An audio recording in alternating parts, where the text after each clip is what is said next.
Well, the other thing I want to talk about is that I think there's some looking beyond kind of your mix of equities and bonds. I think there's a lot of people who talk about defensiveness as in like, should I own more safe stocks versus more risky stocks, quote unquote. Yeah.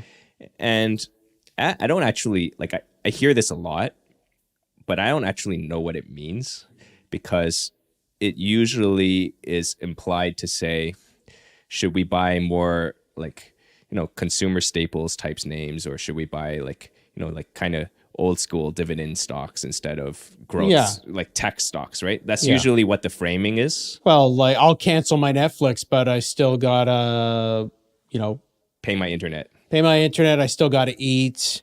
I still need all those non-discretionary items, right? I don't need to go to a movie or go to Netflix if I lost my job. Right. Yeah.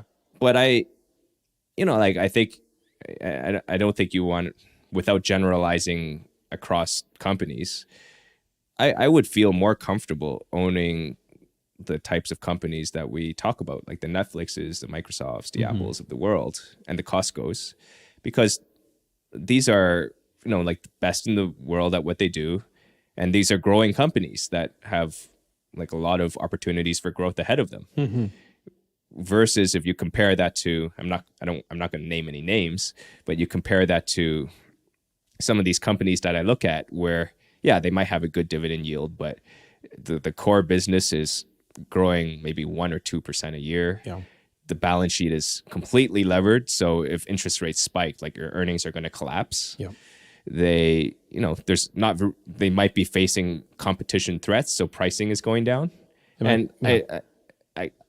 think it's no brainer, and they're not even that cheap, right? If you look at it on like an enterprise value basis versus some of these like the tech companies. So it just seems like a no brainer to me. Yeah. So you may be sitting with some money. It's RSP, your RSP, you just made RSP, you just made a tax-free savings account. Maybe you got your bonus. Maybe you just have excess capital, and you might be saying, well, maybe I'll just wait for things to clear. Well, that's always going to be the wrong move. We're going to tell clients time and again, if you give us funds to invest, we're going to invest it. If we like the stock a few weeks ago at a higher price and now it's lower and it's fallen more than we think that, for whatever reason it's fallen more than the impact of, the macro, we should take advantage of buy that stock, especially if we think we're going to own it for a long period of time. I can't remember what we bought. We own many stocks that we bought 5 years ago, 10 years ago, 15 years ago, 20 years ago.